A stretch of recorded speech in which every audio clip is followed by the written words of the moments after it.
10ই মুহররম জুম্মাবারের দিন জুরদের দামামা বেজে ওঠে তরবারি নিয়ে আলী আকবর কারবালার প্রান্তে ছোটে লস্করে ইয়াজিদ মারিল তীর আলী আকবরের বদনে শহীদ করিল দুশমনে আহলে রাসূল শেরে আলীর ফুল ঘুমিয়ে গেছে জমিনে শহীদ করিল দুশমনে ইমাম হোসেন শহীদ হলো কারবালার ওই জমিনে শহীদ করিল দুশমনে হোসেনের কোলে শিশু আজগার পানির তরে কাঁদিতে রয় পানির বদলে এজিদ সেনা তীর মারিল আজগারের সিনায় আজগারের রক্ত টুপিয়ে পড়ে কারবালার ওই ময়দানে আহলে রাসূল শেরে আলীর ফুল ঘুমিয়ে গেছে জমিনে শহীদ করিল দুশমনে হোসেনের কোলে শিশু আজগার পানির তরে কাঁদিতে রয় পানির বদলে এজিদ সেনা তীর মারিল আজগারের সিনায় আজগারের রক্ত টুপিয়ে পড়ে আজগারের রক্ত টুপিয়ে পড়ে কারবালার ওই ময়দানে শহীদ করিল দুশমনে আহলে রাসূল শেরে আলীর ফুল ঘুমিয়ে গেছে জমিনে শহীদ করিল দুশমনে 10ই মুহররম জুম্মাবারের দিন জুরুতে দামামা বেজে ওঠে তরবারি নিয়ে আলী আকবর কারবালার প্রান্তে ছোটে লস্কর ইয়াজিদ মারিল তীর লস্কর ইয়াজিদ মারিল তীর আলী আকবরের বদনে শহীদ করিল দুশমনে আহলে রাসূল শেরে আলীর ফুল আহলে রাসূল শেরে আলীর ফুল ঘুমিয়ে গেছে জমিনে শহীদ করিল দুশমনে আমার মরণ যদি হয় সোনার মদিনায় আমার দাফন যদি হয় সোনার মদিনায় ওই মদিনার ধুলা বালি লাগবে আমার গায় আমার মরণ যদি হয় সোনার মদিনায় জোরে বলবেন না জোরে হবে না সুবহানাল্লাহ নারে তাকবীর আমার মরণ যদি হয় সোনার মদিনায় আমার দাফন যদি হয় সোনার মদিনায় ওই মদিনার ধুলা বালি লাগবে আমার গায় আমার মরণ যদি হয় সোনার মদিনায়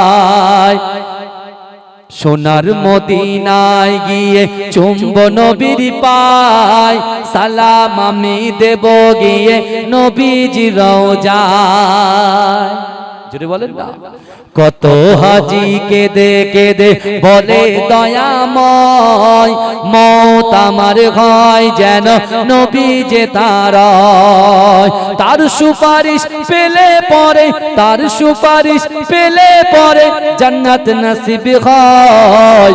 আমার মরণ যদি হয় সোনার মদিনায়, আমার দাফন যদি হয় সোনার মদিনায়, ওই মদিনার ধুলা বালি লাগবে আমার গায়। আমার মরণ যদি হয় সোনার মদিনায়, রওজা নবীর দেখলে পরে প্রাণটা ভরে যায়, নয়ন যুগল স্রোজরে পলক ভিজে যায়। রওজা নবীর দেখলে পরে প্রাণটা ভরে যায়, নয়ন যুগল স্রোজরে পলক ভিজে যায়। মনে আমার আশা জাগে, মনে আমার আশা জাগে, দিদার যেন হয় আমার মরণ যদি হয় সোনার মদিনায়, আমার দাফন যদি হয় সোনার মদিনায়, ওই মদিনার ধুলা বালি লাগবে আমার গায়। আমার মরণ যদি হয় সোনার মদিনায়, সোনার মদিনায় গিয়ে চুম্ব নবীর পায়, সালাম আমি দেব গিয়ে নবীর রওজায়। নিরালায় থাকিব ওই দিন, নিরালায় থাকিব ওই দিন খোদারি কাবায়। আমার মরণ যদি হয় সোনার মদিনায়। আল্লাহুম্মা। কিন্তু আমার ভাই জানেরা, এ নবী পাকের উম্মত উম্মতিরা, এ নবীর দেওয়ানারা, একটু ভালো করে বোঝার চেষ্টা করে। আম্মা জান খাদিজা রাদিয়াল্লাহু তাআলা আনহা ইন্তেকাল হয়ে যাওয়ার পরে আমার বিশ্ব নবী রাসূলুল্লাহ সাল্লাল্লাহু আলাইহি ওয়াসাল্লাম নিজের গায়ের জুব্বাটা খুলে কাপড় হিসাবে আম্মা জানের গায়ে পরিয়ে দিলেন। এ যুবকেরা, এ নবী পাকের উম্মত উম্মতিরা, বিশ্ব নবী রাসূলুল্লাহ সাল্লাল্লাহু আলাইহি ওয়াসাল্লাম আম্মা জান খাদিজাতুল কুবরা রাদিয়াল্লাহু তাআলা আনহার লাশ মোবারকটা আমার রাসূলুল্লাহ নিজে হাতে কবরে দাফন করে দিলেন। কিন্তু যুবকেরা, বড় আশ্চর্যের বিষয় হলো বিশ্ব নবী রাসূলুল্লাহ, বিশ্ব নবী রাসূলুল্লাহ সাল্লাল্লাহু আলাইহি ওয়াসাল্লাম যখন আম্মা জান খাদিজাতুল কুবরা রাদিয়াল্লাহু তাআলা আনহার লাশটাকে যখন কবরে শায়িত করলো, ও যুবকেরা, একটা মানুষ যখন মাইয়েত হয়ে যায় তার মাথাটা কোন দিকে থাকে? কথা বলেন, এই মুখটা কথা বলেন, কিবলা দিকে। একটা মানুষ যখন ইন্তেকাল হয়ে যায় তার মুখটা কোন দিকে থাকে? কথা বলে না, কিবলার দিকে থাকে। যে যত বড়ই গুনাহগার, খাতাকার, সিয়াকার হোক না কেন, ভালো করে বুঝুন। কিন্তু আমাদের আম্মা জানকে যখন হায়াতুন নবী আকায়ে মাওলা মুহাম্মদুর রাসূলুল্লাহ যখন লাশ মোবারকটা কবর মোবারকে শুইয়ে দিলেন, মুখটা আসমানের দিকে আছে। রাসূলুল্লাহ কতবার কিবলার দিকে দিতে গেলেন, কিন্তু মুখটা সোজা আসমানের দিকে আছে। রাসূল তো বুঝতে পারছে না কারণ কি। এই শুনছে, এই আমার রাসূল হচ্ছেন আমার আল্লাহ পাকের বন্ধু, আর সেই বন্ধুর উম্মত হলাম আমরা। জোরে বলবেন না, এই জোরে বলবেন না। সুবহানাল্লাযী আসরা বিআবদিহি লাইলাম মিনাল মাসজিদিল হারাম ইলাল মাসজিদিল আকসা, কাবা ঘর থেকে বাইতুল মুকাদ্দাস ফিলিস্তিন, ফিলিস্তিন থেকে সপ্তম আসমান ভেদ করে আল্লাহর রাসূল যখন জান্নাত জাহান্নাম দেখে আল্লাহর সামনে দাঁড়িয়েছিলেন, আল্লাহ বলছে, হাবিবুল্লাহ গো, আমি দুটো জিনিস সৃষ্টি করেছি, একটা হলো জান্নাত আর একটা হলো জাহান্নাম। এই শুনছেন ভাইজান, আল্লাহ রাসূল বলছে, আল্লাহ রাসূলকে আল্লাহ বলছে, হাবিব, যারা একবার জান্নাতে যাবে তারা জিন্দেগিতে আর জান্নাত থেকে বেরোবে না। আর জাহান্নামে দুটো দল যাবে। এই জাহান্নামে কটা দল যাবে? জোরে বলেন, জোরে বলেন। দুটো দল যাবে। কে কে যাবে? কাফের মুশরিকদের একটা দল যাবে, এই আবু জাহাল, ইয়াজিদ, বুঝতে পেরেছেন? ইবনে জিয়াদ, এদের দল যাবে আগে। কোথায়? আর দ্বিতীয় নম্বর দলে কে থাকবে? ঈমান আছে কিন্তু আমল নেই। ঈমান আছে রোজা নেই, ঈমান আছে যাকাত নেই, ঈমান আছে বাপ মায়ের মহব্বত নেই। এই মাদ্রাসার ছেলেরা যারা চলে যাচ্ছে তারা যাক, কিন্তু ওই জায়গাগুলো একটু গ্যাপ পূরণ করেন তো। এই ফাঁকিবাজি চলবে না, মাদ্রাসার ছেলেদেরকে দিয়ে গ্যাপ পূরণ করে আপনারা মনে করছে প্রচুর লোক চলে এসছে, হবে না। বুঝতে পেরেছেন? মাদ্রাসার একটা নিয়ম কানুন আছে, ওরা সারাক্ষণ বসে থাকতে পারবে না। বুঝতে পেরেছেন? আমরাও যখন খারিজি মাদ্রাসা, আমরা তেতুলিয়া, আবু জাফরিয়া, সিদ্দিকিয়া, খারিজিয়া মাদ্রাসায় পড়েছি, তাই তো?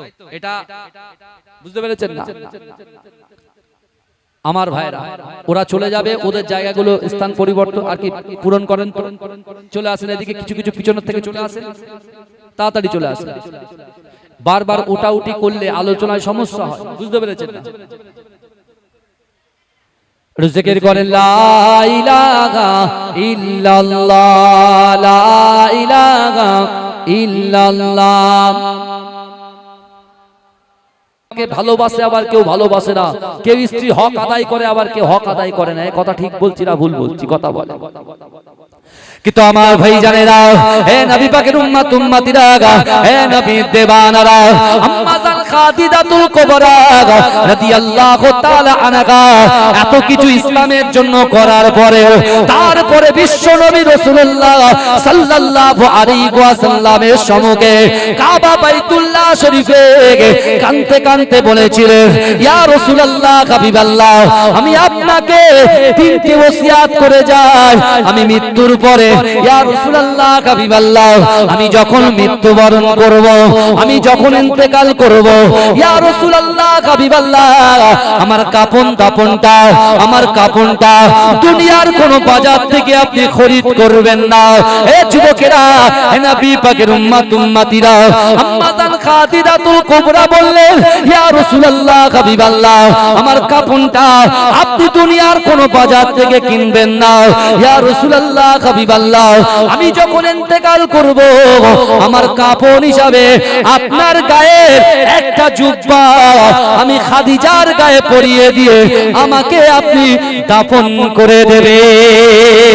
হে যুবকেরা, ও আমার আম্মা জান বোনেরা, না না না, আম্মা জান খাদিজাতুল কুবরা আবার বললেন, ও আমার হাবিবুল্লাহ, ও আমার স্বামী, আপনি শোনেন শোনেন, আমি যখন ইন্তেকাল করব, আমার লাশটা আপনার হস্ত মোবারক, আপনার হাত মোবারক দিয়ে আমার লাশটাকে, আমার লাশটাকে আপনি নিজের হাতে করে ওই কবরে আপনি শায়িত করে দেবেন। ও আমার হাবিবুল্লাহ, ও আমার স্বামী, আপনি শোনেন শোনেন শোনেন শোনেন, আমাকে যখন আপনি দাফন করে দেবেন, না না না, একটু আগে আপনার মুখ দিয়ে শুনেছি, মৃত্যুবরণ করার পরে মিনহা খলাকনাকুম ওয়া ফিহা নুঈদুকুম ওয়া মিনহা নুখরিজুকুম তারাতান উখরা বলে তিন মুঠো মাটি যখন দেওয়া হয়ে যাবে, সন্তান কাজে আসবে না, কেউ কাজে আসবে না, না না না, নিজের ভাই কবর ছেড়ে চলে আসবে, স্বামী কবর ছেড়ে চলে আসবে, সন্তান কবর ছেড়ে চলে আসবে, বন্ধু কবর থেকে চলে আসবে। ইয়া রাসূলুল্লাহ, হাবিবাল্লাহ, কবর থেকে ছাড়ার পরে মুনকার নাকির এসে তিনটে সওয়াল করবে, ইয়া রাসূলুল্লাহ, ইয়া হাবিবাল্লাহ, হুজুর, আমি খাদিজা যখন ইন্তেকাল করব, আমাকে যখন দাফন করে দেবে, আমারও তো কবরে সওয়াল জবাবটা হবে। ইয়া রাসূলুল্লাহ, হাবিবাল্লাহ, আপনি আমার দাফন করার পরে কবর থেকে ফিরে আসবেন না, কবর থেকে চলে আসবেন না, আপনি আমার কবরের সওয়ালের জবাবটা আপনার নিজের মুখ দিয়ে, আনসারটা দিয়ে, উত্তরটা দিয়ে, তারপরে আমার কবরটা ছেড়ে যাবে। এই জন্য বলে, এই কবরের কথা কে চিন্তা করছে? বিশ্বাস করেন, এখনো সামনেই বলছি, মিথ্যে কথা বলার তো কোনো জায়গা নেই। বাপের কবর পাশে আছে, ভুলে গেছি যে বাপের কবর এখানে আছে। এত ব্যস্ততা দুনিয়া, এত ব্যস্ত আমাদের, এ কথা বলে না কেন? এত ব্যস্ত আমরা, কিসে ব্যস্ত?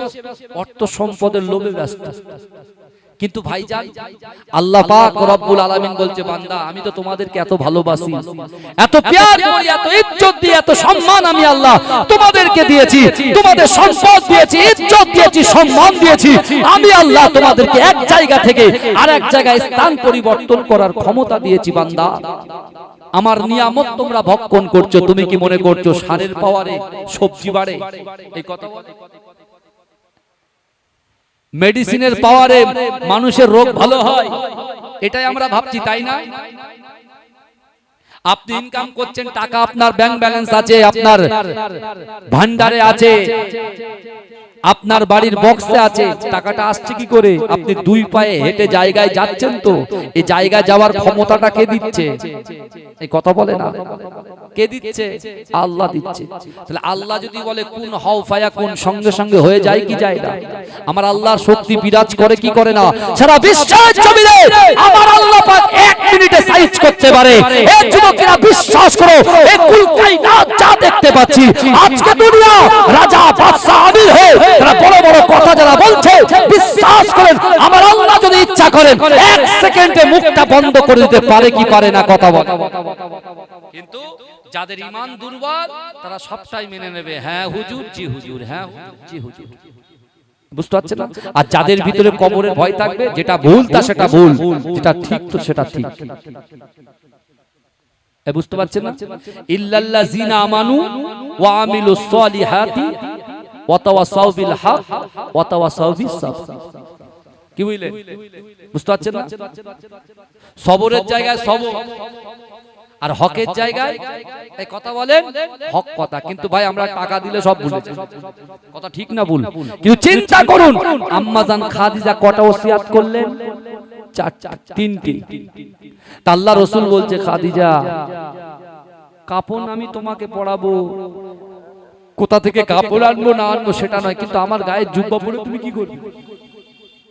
আমার গায়ে জুব্বাটা পরে তুমি কি করবে? আমি যদি আমার জুব্বাটা খুলে তোমার গায়ে পরিয়ে দিই তো কি হয়েছে, কি হবে? আমার ভাই জানেরা, হে নবী পাকের উম্মত উম্মতিরা, হে নবী দেবানারা, আম্মা জান খাদিজাতুল কুবরা রাদিয়াল্লাহু তাআলা আনহা ওই সময় কাঁদতে কাঁদতে বিশ্ব নবী রাসূলুল্লাহ সাল্লাল্লাহু আলাইহি ওয়াসাল্লামকে বললেন, ইয়া রাসূলুল্লাহ, ইয়া হাবিবাল্লাহ, হুজুর দুনিয়ার জমিনে চলনে বলনে, দুনিয়ার জমিনে চলাফেরা করতে গিয়ে আমি খাদিজার উপরে যদি কিছু ভুল হয়ে যায়, ইয়া রাসূলুল্লাহ, হাবিবাল্লাহ, কাল কিয়ামতের মাঠেতে, কাল হাসরের মাঠেতে, কাল কিয়ামতের মাঠেতে, কাল হাসরের মাঠেতে আমার যদি কোন রকম ভাবে আমার জায়গা যদি জাহান্নাম হয়ে যায়, ইয়া রাসূলুল্লাহ, হাবিবাল্লাহ, জাহান্নামের নিম্ন স্থানে হয়ে যায়, যদি ইয়া রাসূলুল্লাহ, হাবিবাল্লাহ, ওই জাহান্নামে যদি আমার জায়গাটা হয়ে যায়, ইয়া রাসূলুল্লাহ, হাবিবাল্লাহ, আপনার গায়ের জুব্বাটা যদি আমি খাদিজা আমার গায়ে যদি থাকে, না না না, আমার আল্লাহ পাক আপনাকে এত মোহাব্বত করে, ভালোবাসে, এত প্যার করে, আপনার জামা মোবারকের ওসিলায়, আপনার পিরান মোবারকের ওসিলায় ওই জাহান্নামের আগুনটা আমি খাদিজা আমাকে খাওয়াটা হারাম হয়ে যাবে। এজন্য বলেন না, এজন্য বলা যাবে না সুবহানাল্লাহ। চিন্তা করে আম্মা জান খাদিজা বলছে, ইয়া রাসূলুল্লাহ, ইয়া হাবিবাল্লাহ, হুজুর আপনার জুব্বাটা যদি আমি খাদিজা আমার গায়ে থাকে, জাহান্নামের আগুন খাওয়া তো দূরের কথা, আমার স্পর্শ পর্যন্ত করতে পারবে না। জোরে বলুন না, জোরে বলা যাবে, আর চিৎকার দিয়ে বলা যাবে সুবহানাল্লাহ। কিন্তু আমার ভাই জানেরা, হে নবী পাকের উম্মত উম্মতিরা, হে নবী দেওয়ানারা, এই বিশ্ব নবী রাসূলুল্লাহ সাল্লাল্লাহু আলাইহি ওয়াসাল্লামকে যারা মহব্বত করবে, যারা ভালোবাসবে, যারা প্যার করবে, আল্লাহর রাসূলের কথা অনুযায়ী যারা চলবে, এই যুবকেরা সামনে মৃত্যু আছে কিন্তু মাতিলের কাছে মাথা নত করা যাবে না। এই যুবকেরা আপনার মৃত্যু হতে পারে, কিন্তু বাতিলের কাছে মাথা নত করা যাবে না। যেটা সঠিক সেটা সঠিক, যেটা ভুল তো সেটা ভুল, কিন্তু শরিয়তকে সামনে রেখে আপনাকে বিচার করতে হবে যে কাজটা আমি করতে চলেছি এটা শরিয়তের পক্ষে না এটা শরিয়ত বিরোধী কাজ। এ যুবকেরা, আমার আল্লাহ কোরআনে বলছে বান্দা আহাসিবান নাস ওয়াইতরাকু আইয়াকুলু আমান্না ওয়া হুম লা ইফতানুন। আমার আল্লাহর কোরআন বলছে বান্দা তোমরা যারা ঈমান এনেছো তোমরা কি মনে করো আমি আল্লাহ তোমাদেরকে ছেড়ে দেব? ওয়া হুম লা ইফতানুন, আমি আল্লাহ কি তোমাদের পরীক্ষা করব না? এ যুবকেরা, আল্লাহ পাক নবীদেরকে পরীক্ষা করেছেন, আল্লাহ পাক সাহাবাদেরকে পরীক্ষা করেছেন। এ যুবকেরা, আল্লাহ পাক নবীদেরকে পরীক্ষা করেছেন, আল্লাহ পাক ওলি বান্দাদেরকে পরীক্ষা করেছেন। এ যুবকেরা, যখনই বাতিলের বিরুদ্ধে সামনে দাঁড়িয়ে গেছে, যখন বাতিলের সামনে দাঁড়িয়ে গেছে, এ যুবকেরা অহংকারী মানুষের সামনে দাঁড়িয়ে গেছে, প্রাণ দিয়ে দিয়েছে, কিন্তু তারা কখনো বাতিলের কাছে মাথা নত করে নাই। আমার আল্লাহ বলে ও বান্দা, দুনিয়ার জমিনে ওঠা বসা করতে গিয়ে, ব্যবসা বাণিজ্য করতে গিয়ে, চলাফেরা করতে গিয়ে, ব্যবসা বাণিজ্য করতে গিয়ে তোমরা যদি কখনো বাতিলের সামনে পড়ে যাও, তোমরা কখনো মাথা নত করবে না, তোমরা নিজেদেরকে বিকিয়ে দেবে না, কারণ তোমরা হলে ঈমানদার। আর ঈমানদার যখন বাতিলের সঙ্গে মাথা নত করলে তার জীবনটা যদি চলেও যায়, আমি আল্লাহ পাক আমার হাবিবুল্লাহ রসিলায় 8টা জান্নাত সৃষ্টি করেছে। ওই 8টা জান্নাতের ভিতরে সব চাইতে বড় জান্নাত জান্নাতুল ফেরদাউসটা আমার আল্লাহ পাক ওই বান্দা বান্দির আমল নামায় আতা করে দেয়। এজোরে বলবেন না, এজোরে বলবেন না সুবহানাল্লাহ। আল্লাহ রাসূলের একজন সাহাবা ছিল যার নাম হচ্ছে হযরতে বেলাল। এই বেলাল ফর্সা ছিল না কালো ছিল? এই জোরে বলেন, বেলাল কালো ছিল না ফর্সা ছিল? এই বেলাল লম্বা ছিল না বেটে ছিল? খাটো ছিল। বেলাল আমাদের মতো স্বচ্ছভাবে কথা বলতে পারতেন না, একটু তুতলে কথা বলতেন। এই বুঝতে পারছেন? এই বেলালকে কে কষ্ট দিয়েছে? উমাইয়া। কারণ ইথিওপিয়া থেকে বেলালকে খরিদ করে নিয়ে এসেছিল উমাইয়া ইবনে খালদ। আর এই উমাইয়া ইবনে খালদ তার অর্থের সম্পদের মোহে পড়ে বেলালকে তাচ্ছিল্য করত, কষ্ট দিত। এক সময় বেলাল আল্লাহর রাসূলের হাতে হাত দিয়ে কলেমা পড়ে মুসলমান হওয়ার পরেও বেলালকে এত কষ্ট দিয়েছিল, এত কষ্ট দিয়েছিল, বেলালের বুকে পাথর চাপা দেওয়ার পরেও বেলাল তখন বলছে লা ইলাহা ইল্লাল্লাহ মুহাম্মাদুর রাসূলুল্লাহ। জোরে বলে, যত জোরে জোরে জিকির করে তত বেলালের মার বেশি চলে। এই শুনছেন? এখন যদি এটা আমাদের হয়, এখন দেখতে পাচ্ছেন তো, যদি আমাদের হয়, আমরা যদি মাথা নত করে আছি, সব নতজানু হয়ে গেছি। কিন্তু ভাইজান, মাথা নত করবেন কার কাছে? আরে ভারতের একটা সংবিধান আছে না নাই? এই কথা বলেন, সংবিধান আছে তো? আমরা সংবিধানকে সম্মান করি, কথা ঠিক না ভুল? আমরা পশ্চিম বাংলার মানুষ যারা মুসলমান, আমরা যারা পড়েছি লা ইলাহা ইল্লাল্লাহ মুহাম্মাদুর রাসূলুল্লাহ, আমরা সংবিধানকে মানি, আমরা প্রশাসনকে মানি, তাদেরকে রেসপেক্ট করি, সম্মান করি। কারণ এই শিক্ষা কে দিয়েছে? এই শিক্ষা আমরা এই 1 বছর 2 বছর 100 বছর 200 বছর 300 বছর 400 বছর আগে থেকে শিখিনি। এই শুনছেন? এই শিক্ষা আমরা 500 বছর 600 বছর আগে থেকে শিখিনি। এই শিক্ষা আমাদের প্রফেট হযরত মুহাম্মদ মুস্তাফা আকায়ে মাওলা হাবিবুল্লাহ জনাবে মুহাম্মদ মুস্তাফা সাল্লাল্লাহু আলাইহি ওয়াসাল্লাম 1500 বছর আগে কাবা বাইতুল্লাহ শরীফের সামনে সাহাবাদের সামনে সিনা ঠুকে বলেছিল, দেশকে ভালোবাসা ঈমানের অঙ্গ। জোরে বলুন না সুবহান। এই জোরে বলবেন না ভাই। চেয়ার কিন্তু চেয়ারের জায়গায় থাকে, মানুষ কিন্তু চেঞ্জ হয়। এই কথা ঠিক না ভুল? আর এই চেয়ারে থেকে যদি আপনি মানুষের সঙ্গে ভালো কাজ করে যেতে পারেন, মানুষের জন্য ভাবতে পারেন, সমাজের জন্য ভাবতে পারেন, শিক্ষার জন্য ভাবতে পারেন, স্বাস্থ্যের জন্য ভাবতে পারেন, মানুষের সৌন্দর্য, ব্যবসা বাণিজ্যের জন্য ভাবতে পারেন, আপনি যদি ভেবে যান, এই চেয়ারে বসে যদি ভেবে যান, আপনি চলে যাবেন। চেয়ার মানুষ পরিবর্তন হবে, কিন্তু মানুষ আপনাকে ভুলবে না। কথা ঠিক না ভুল? কথা খারাপ বলছি না ভুল বলছি রে ভাই? ঠিক বলছি না ভুল বলছি? কথা বলেন। মৃত্যু তো হবে, চলে যাব। কথা বলে মানুষ পরিবর্তনশীল, মানুষ এখনই একটা কথা বলবে, পরক্ষণে আর একটা কথা বলবে। কিসের জন্য বলে তো? নোটের জন্য। নোটে সব বিক্রি হয়ে যাচ্ছে। নোট তো তোমাকে জান্নাতে নিয়ে যেতে পারবে না ভাই। তোমার গাড়ি, তোমার বাড়ি, অর্থ সম্পদ জান্নাতে নিয়ে যেতে পারবে না। এই যুবকেরা, জান্নাতে যেতে গেলে তোমার কলবের ভিতরে, তোমার অন্তরের ভিতরে আল্লাহর রাসূলের মহব্বত, কোরআনের ভালোবাসা, আল্লাহর হুকুম, হুকুকুল্লাহ, হুকুকুল ইবাদ, বান্দার হক আর আল্লাহর হক পঙ্খানুপঙ্খভাবে আদায় করে এই সিনার ভিতরে গেঁথে রেখে যদি চলতে পারে, আপনার সফলতার শিখরে আপনি পৌঁছে যাবেন, রাসূলুল্লাহর সঙ্গে জান্নাতে বাস করবেন। জোরে বলেন, জোরে বলবেন না, চিৎকার দিয়ে হবে না সুবহানাল্লাহ, চিৎকার দিয়ে হবে না সুবহানাল্লাহ। বাতিলের কাছে মাথা নত করা যাবে না। ইমাম হোসেন বাতিলের কাছে মাথা নত করেছে, কথা বলেন। এই ইমাম হাসানের ছেলে, ইমাম হাসান হুজুরের ছেলে কাসেম হুজুর বাতিলের কাছে মাথা নত করেছেন। বুঝতে পারছেন না? হ্যাঁ, হুরবি নিয়াজি যখন ফোরাত নদীর তীরে ইবনে জিয়াদ যখন 10,000 সৈন্যকে পাঠালো, ভাইজান যদি কেউ যুদ্ধ করতে আসে বা লড়াই করতে আসে, তাদের বাড়ির বাচ্চাগুলো কি সাথে করে নিয়ে আসে? এই কথা বলে, আমার সঙ্গে আপনার লড়াই হবে, আমি কি বাড়ির বাচ্চাগুলোকে নিয়ে আসবো সাথে করে? কথা বলে না কেন?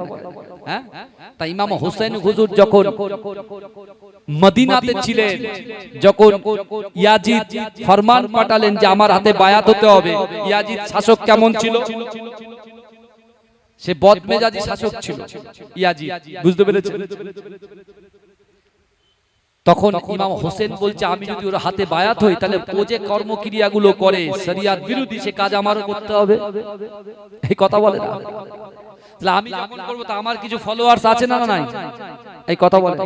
আমি যাই বলি আর তাই বলি, আমি রাকিবুল আজিজ জলসা করছি মাঝরাটি হুজুরের আওলাদ, তা আমার কিছু মহব্বতের লোক আছে না নাই?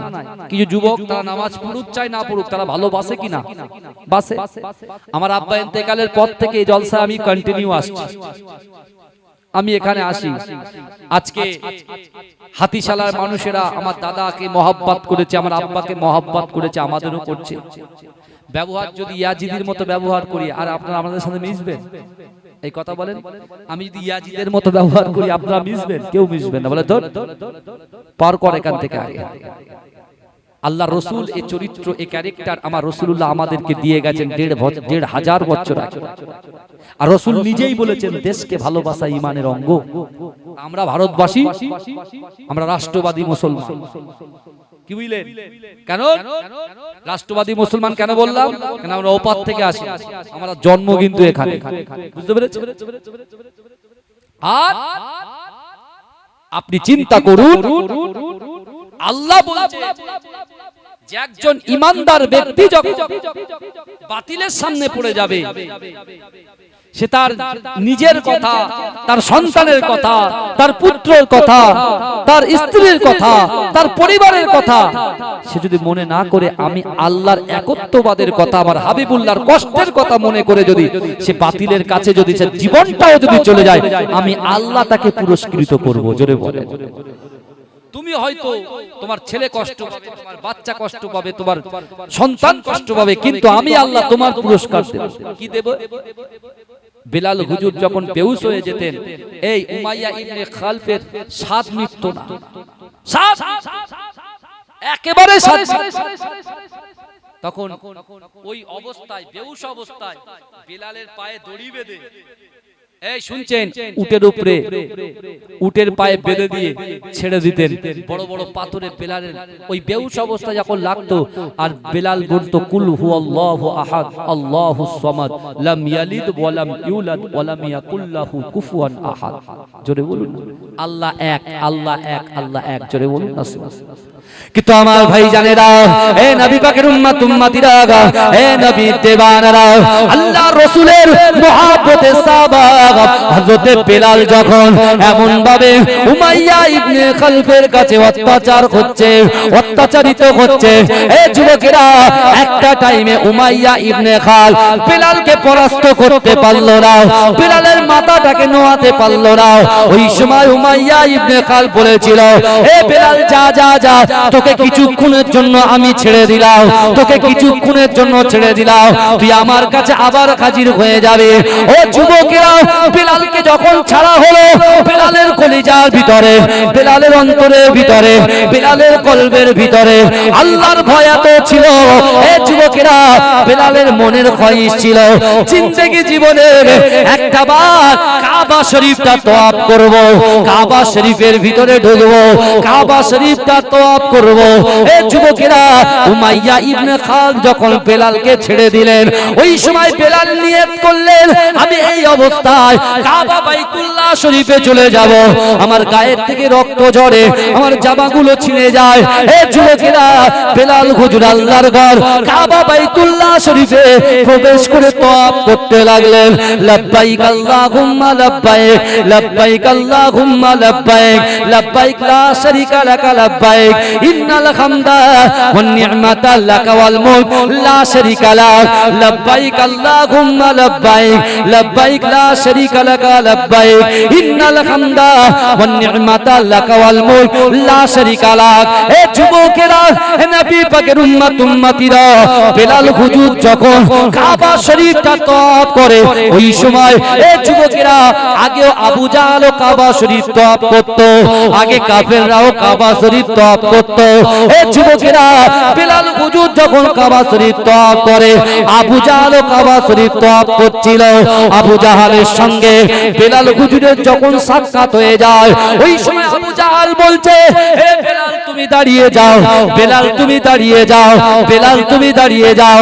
বেলাল হুজুর যখন দাঁড়িয়ে গেল, এ যুবকেরা, এ নবী পাকের উম্মতিরা, আবু জাহল বলছে, বেলাল কাবা শরীফ কোনো কাফেরদের জন্য নয়, কাবা শরীফ কোনো, কাবা শরীফ কোনো, কাবা শরীফ কোনো গরিবদের জন্য নয়, কাবা শরীফটা কোনো চাকরদের জন্য নয়, কাবা শরীফটা কোনো কালো মানুষের জন্য নয়, কাবা শরীফটা হলো সম্ভ্রান্ত পরিবারের জন্য, কাবা শরীফটা হলো ধনী ব্যক্তিদের জন্য।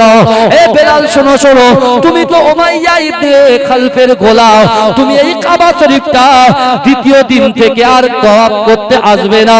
তুমি যদি তওয়াফ করতে আসো, তাহলে তোমাকে আমি কতল করে দেব। ও যুবকেরা, আমার আল্লাহ বলে, বান্দা, আমি আল্লাহ তোমাদেরকে এত মহব্বত করি, এত ভালোবাসি, এত প্যার করি। আমার আল্লাহ বলে, বান্দা, ফাইনামা তুআল্লু ফাসাম্মা ওয়াজহুল্লাহ, ফাইনামা তুআল্লু ফাসাম্মা ওয়াজহুল্লাহ। আমার আল্লাহ বলে, ও বান্দা, তোমরা যখন ডান দিকে তাকাও, ওই ডান দিকে আমি আল্লাহ আছি, তোমরা যখন বাম দিকে তাকাও, ওই বাম দিকে আমি আল্লাহ আছি, তোমরা যখন সামনে তাকাও, সামনে আমি আল্লাহ আছি। ও বান্দা, ও বান্দা, তোমরা যখন পিছনে তাকাও, পিছনেও আমি আল্লাহ আছি। জোরে বলে, বেলালকে বলছে কে? আবু জাহাল বলছে, কাফের বলছে মুমিনকে, কাফের বলছে মুত্তাকিকে, বেলাল হুজুরকে, যার সিনায় রাসূলুল্লাহর মুহাব্বত আছে, যার সিনার ভিতরে, যার কলবের ভিতরে আল্লাহর ভয় আছে। জোরে বলবেন না? জোরে বলা যাবে না? ওই বেলালকে বলছে, কে বলছে? তুই কাবা শরীফে ফারদার দ্বিতীয় দিন থেকে আসবি না, তুই যদি আসিস তোকে কতল করব, মেরে দেব। এই বেলাল হুজুর একটাও কথা বলে না। এই আল্লাহ এই কথাগুলো শুনছে কি শুনছে না? এই কথা বলে। এই আমরাও শুনি, আল্লাহও শুনে, কিন্তু আমাদের শোনার মধ্যে একটা সীমাবদ্ধ আছে। আল্লাহ শোনার মধ্যে কোনো সীমাবদ্ধ আছে? এই কথা, এই কথা খারাপ বলছি না, ঠিক বলছি? কথা বলে, আমাদের শোনার মধ্যে সীমাবদ্ধ আছে। কি? এই এখান থেকে মাইকের আওয়াজটা বন্ধ করেন, এই পিছনের লোক আর শুনতে পাবেন। এই কথা, এখান থেকে যদি কথা বলি, পিছনের লোক শুনতে পাবে। আর আমার আল্লাহ অতল সমুদ্রের গভীরে নিম্ন স্থানে পাহাড়ের ভিতরে যদি একটা পিপিলিকা চড়ে, আমার আল্লাহ ওই পিপিলিকার পায়ের আওয়াজটাও শুনতে পায়। জোরে বলবেন না? তাহলে সেই আল্লাহর কাছে মাথা নত না করে দুনিয়ার মানুষের কাছে মাথা নত করলে আপনি জান্নাত পাবেন তো? একটু নিজেকে পরিষ্কার করে একটু আজকে রাত্রে যখন ঘুমাবেন একটু ভাববেন তো কথাগুলো একটু। আম্মাজান খাদিজা মক্কা থেকে 4.5 কিলোমিটার দূর, যে পার উঠতে 2 ঘন্টা নামতে 2 ঘন্টা সময় লাগে, তিনি রাসূলুল্লাহর জন্য 40 বছর বয়সে উঠলেন। আর আজকে আমাদের যৌবন বয়স, এই বয়সে ইবাদত আল্লাহ পাক পছন্দ করে, এখন আমরা অন্য দিকে ছুটে বেড়াচ্ছি। আমি বলছি ভাই সবকিছু করেন, নামাজটা তো ঠিক টাইমে আদায় করেন। আপনি যা করছেন, ব্যবসা করে আলহামদুলিল্লাহ, দোয়া চাই আল্লাহ আপনার ব্যবসায় বরকত দিক, আপনার পরিবারে বরকত দিক, আপনার অন্তরে আল্লাহ বরকত দিক। তাহলে আপনার মেয়ের আপনি পর্দা করার কথা বলবেন না? এই কথা বলেন। আপনি আপনার ছেলের হাতে মোবাইল তুলে দিচ্ছেন, আপনার ছেলে মেয়ে স্কুলে আসছে কিনা, স্কুল ছুটি হওয়ার পরে কোথায় যাচ্ছে কিনা আপনি কোনো খোঁজ রাখবেন না। এটা কি হতে পারে? একটা অভিভাবক সে তার সন্তান, তার মেয়ে, তার ছেলে কেমন ভাবে পঠন পাঠন করছে এটা জানার দরকার আছে না নাই? কথা বলে না? যেমন সন্তানের পঠন পাঠনের দায়িত্ব আপনার, আমার আল্লাহ তো আমাদের দায়িত্ব নিয়ে রেখেছে। এই কথা বলে আল্লাহ তো দেখছেন। আজকে হাতিশালা সরোজনী হাই মাদ্রাসার পিছনে মুফতি আজম মেজলা হুজুর পীর কেবলার প্রতিষ্ঠান, আবাসিক প্রতিষ্ঠানের পিছনে এত সুন্দর যে জলসাটা হচ্ছে, আমার আল্লাহর কাছে কি খবর নাই? মুস্তাফা জানের রহমাতের কাছে কি খবর নাই? কথা বলে না? খবর আছে, খবর আছে। একবার একটু চিন্তা করেন না, আম্মাজান খাদিজা কবরের কথা চিন্তা করছে, আমাদের কবরের কথা চিন্তা হয়েছে? আজ থেকে যদি কবরের কথা চিন্তা হয়, তো আজ থেকে, আজকে ফজর থেকে আর মৃত্যু পর্যন্ত নামাজ যেন কাজা না। ইমাম হোসেনকে অনেকে হাদিস বিশারদ যারা করছেন তারা বলছেন, ইমাম হোসেন যদি নামাজ না পড়তো, কারবালা প্রান্তরে ইমাম হোসেনকে শহীদ করতে কেউ পারত না। এই বুঝতে পারছেন? আমার রাসূল তো জানতেন কারবালা প্রান্তরে ইমাম হোসেন হুজুর শহীদ হবে। এই কথা বলেন, জানতেন কি জানতেন না? হযরত আলী তো জানতেন, আম্মা জান ফাতেমাতুজ জোহরাও তো জানতেন। তারা দোয়া করলে কিন্তু দোয়া কবুল হয়ে যেত। এই শুনছেন? কটা কথা বলবো আমি আপনাদেরকে। দোয়া করলে দোয়া কবুল হয়ে যেত। আম্মাজান ফাতেমা যদি দোয়া করতো যে আল্লাহ আমার সন্তান কারবালা প্রান্তরে শহীদ হবে, আল্লাহ আপনি আমার সন্তানকে হেফাজত করেন, আমার রাসূল জবান দিয়ে যে কথা বলতো আসমানের উপরে কথাটা আল্লাহ কবুল করে নিত। আমার রাসূল যদি বলতো আল্লাহ আমার ইমাম হাসান হোসেন যখন আমি নামাজে সিজদায় যেতাম, তারা যখন আমার ঘাড়ের উপরে উঠতো, তখন আমি নামাজটাকে দীর্ঘ করে দিতাম। আমি তো তাদের মহব্বত করি, তাদের কত গালে চুমা দিয়েছি, তাদেরকে মহব্বত করেছি। আমি যখন কোন সফর থেকে, যুদ্ধ থেকে যখন আসতাম, সফর থেকে আসতাম, আমি সাহাবাদেরকে বলতাম কেউ যেন আমার ঘরে না আসে, কিন্তু আমার ইমাম হাসান হোসেনের পারমিশনটা ছিল আমার ঘরে আসা। জোরে বলে, জোরে বলবেন না?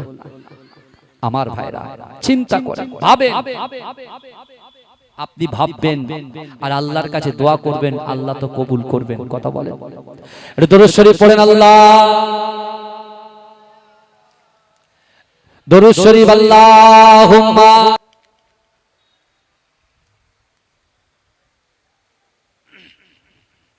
চুপচাপ বসে আছেন কেন? দরুদ পড়তে বললাম তো। আল্লাহুম্মা সাল্লি আলা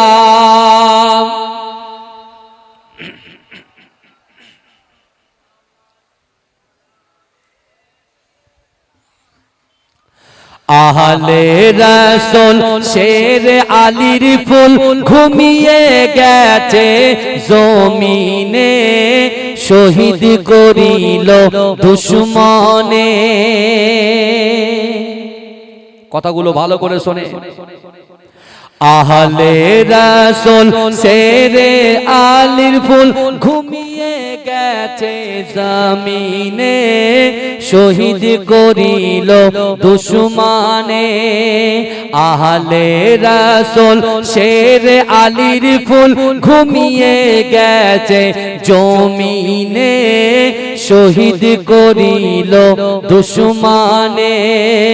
ইমাম হোসেন শহীদ হলো কারবালার ওই জামিনে, শহীদ করিল দুশমনে আহলে রাসূল শের আলীর ফুল ঘুমিয়ে গেছে জমিনে শহীদ করিল দুশমনে ইমাম হোসেন শহীদ হলো কারবালার ওই জমিনে শহীদ করিল দুশমনে 10ই মুহররম জুম্মাবারের দিন জুরদের দামামা বেজে ওঠে তরবারি নিয়ে আলী আকবর কারবালার প্রান্তে ছোটে লস্করে ইয়াজিদ মারিল তীর আলী আকবরের বদনে শহীদ করিল দুশমনে আহলে রাসূল শের আলীর ফুল ঘুমিয়ে গেছে জমিনে শহীদ করিল দুশমনে ইমাম হোসেন শহীদ হলো কারবালার ওই জমিনে শহীদ করিল দুশমনে হোসেনের কোলে শিশু আজগার পানির তরে কাঁদিতে রয় পানির বদলে এজিদ সেনা তীর মারিল আজগারের সিনায় আজগারের রক্ত টুপিয়ে পড়ে কারবালার ওই ময়দানে আহলে রাসূল শের আলীর ফুল ঘুমিয়ে গেছে জমিনে শহীদ করিল দুশমনে হোসেনের কোলে শিশু আজগার পানির তরে কাঁদিতে রয় পানির বদলে এজিদ সেনা তীর মারিল আজগারের সিনায় আজগারের রক্ত টুপিয়ে পড়ে আজগারের রক্ত টুপিয়ে পড়ে কারবালার ওই ময়দানে শহীদ করিল দুশমনে আহলে রাসূল শের আলীর ফুল ঘুমিয়ে গেছে জমিনে শহীদ করিল দুশমনে 10ই মুহররম জুম্মাবারের দিন জুরুতে দামামা বেজে ওঠে তরবারি নিয়ে আলী আকবর কারবালার প্রান্তে ছোটে লস্কর ইয়াজিদ মারিল তীর লস্কর ইয়াজিদ মারিল তীর আলী আকবরের বদনে শহীদ করিল দুশমনে আহলে রাসূল শের আলীর ফুল আহলে রাসূল শের আলীর ফুল ঘুমিয়ে গেছে জমিনে শহীদ করিল দুশমনে আমার ভাইরা যে আলী আসগার পানি পানি করে ছটফট করছিলেন তাই তো এই কথা বলে না পানি পানি করে ছটফট করছিল আর হযরতে রাসূলুল্লাহ প্রাণ প্রিয় ইমাম হোসেনের প্রাণ প্রিয় হযরত আব্বাস কালান্দার তিনি বলছেন এ হোসেন আপনার সন্তান যে পানি পানি করে ছটফট করছে আর ওদিকে ইয়াজিদ বাহিনী পুরো ফুরাত নদীটাকে ঘিরে রেখেছে আমি তো সহ্য করতে পারছি না অর্থাৎ আমি আহলে বাইতকে এত মহব্বত করি, আজকে যদি আমি আহলে বাইতকে মহব্বত না করি, আজকে যদি হযরত আলীর বংশকে যদি মহব্বত না করি, ফাতেমার সন্তানগুলোকে মহব্বত না করি, কাল কিয়ামতের ময়দানে, কাল হাসরের মাঠে আমি রাসূলুল্লাহর সামনে মুখ দেখাতে পারবো না। আমার রাসূল যদি জিজ্ঞাসা করে যে আমি তোমাদেরকে দ্বীন দিয়েছি, আমি তোমাদের কাছে ইসলাম দিয়েছি, আমি তোমাদের কাছে আল্লাহর কোরআন পড়ে পড়ে তোমাদের বাড়িতে বাড়িতে বন্টন করে দিয়েছি, আর আজকে আমার আহলে বাইতকে নির্মমভাবে হত্যা করলো, আর তোমরা পাশে দাঁড়ালে না। এ কি বুঝলে? কথা বোঝা যাচ্ছে? এর থেকে আমরা কি বুঝি বলেন?